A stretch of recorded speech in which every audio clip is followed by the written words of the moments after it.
ನಮಸ್ತೆ TV 24 news ವಾಹಿನಿಗೆ ಸ್ವಾಗತ. ಕಾಂಗ್ರೆಸ್ ಮುಖಂಡ ಗೋಪಾಲ ಕೃಷ್ಣ ನಾಯ್ಕ ಅವರ ಮೇಲೆ ಅಪರಿಚಿತರ ಗ್ಯಾಂಗ್ ಒಂದು ಕಾರಿನಿಂದ ಬಂದು ಹಲ್ಲೆ ಮಾಡಿದೆ. ಅಲ್ಲದೆ ಚಾಕು ಇರಿದಿರುವ ಘಟನೆ ಕಣಕಣೇಶ್ವರ ದೇವಸ್ಥಾನದ ಬಳಿ ಜರುಗಿದೆ.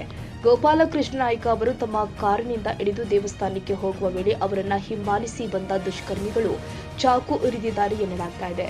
ತಕ್ಷಣ ಅವರು ಸಮೀಪದಲ್ಲಿ ಇದ್ದ ಬ್ಯಾಂಕ್ ಒಂದರ ಒಳಗೆ ಹೋಗಿ ಬಾಗಿಲು ಹಾಕಿಕೊಂಡು ತಪ್ಪಿಸಿಕೊಂಡಿದ್ದಾರೆ ಎನ್ನಲಾಗ್ತಾ ಇದೆ. ಸದ್ಯ ದುಷ್ಕರ್ಮಿಗಳು ಪರಾರಿಯಾಗಿದ್ದು, ಪ್ರಾಥಮಿಕ ಮಾಹಿತಿಯ ಪ್ರಕಾರ ಗ್ಯಾಂಗ್ ಕಳೆದ 3 ದಿನಗಳಿಂದ ಅಂಕೋಲ ಪಟ್ಟಣದ ಹೋಟೆಲ್ ಒಂದರಲ್ಲಿ ವಾಸ್ತವ್ಯ ಇತ್ತು ಅಂತ ತಿಳಿದು ಬಂದಿದೆ.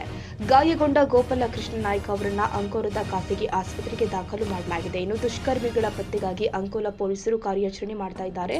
ಸ್ಥಳಕ್ಕೆ ಜಿಲ್ಲಾ ಪೊಲೀಸ್ ವರಿಷ್ಠಾಧಿಕಾರಿಗಳು ಭೇಟಿ ಕೊಟ್ಟು ಮಾಹಿತಿ ಕಲೆ ಹಾಕಿದ್ದಾರೆ. ಕ್ಯಾಮರಾಮನ್ ಲತೇಶ್ ಚಾಟ್ಲಾ ಜೊತೆ ಸರ್ಫರಾಜ್ ಶೇಖ್, ಟಿವಿ 24 ಕನ್ನಡ ದಾಂಡೇಲಿ.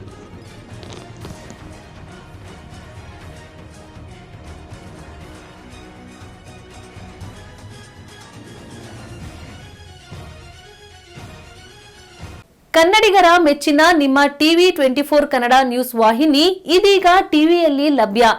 ಕರ್ನಾಟಕ ಮತ್ತು ದೇಶ ವಿದೇಶದ 360 ಡಿಗ್ರಿ ಸುದ್ದಿ ಹಾಗೂ ಉತ್ತರ ಕರ್ನಾಟಕ, ಬೆಳಗಾವಿ, ಬಾಗಲಕೋಟೆ, ಧಾರವಾಡ, ಹಾವೇರಿ, ಗದಗ, ಬಿಜಾಪುರ ಜಿಲ್ಲೆಯ ಕ್ಷಣ ಕ್ಷಣದ ವಿವರವನ್ನ ಪಡೆಯುವುದಕ್ಕೆ ಟಿವಿ 24 ಕನ್ನಡ ನ್ಯೂಸ್ ವಾಹಿನಿಯನ್ನ ಲೈಕ್ ಮಾಡಿ, ವಿಡಿಯೋಗಳನ್ನ ಶೇರ್ ಮಾಡಿ, ಕಮೆಂಟ್ ಮಾಡುವ ಮೂಲಕ ನಮ್ಮ ವಾಹಿನಿಗೆ ಸಹಕಾರ ನೀಡಿ ಮತ್ತು ಚಾನೆಲ್ ಅನ್ನ ಸಬ್ಸ್ಕ್ರೈಬ್ ಮಾಡಿ. Thank you.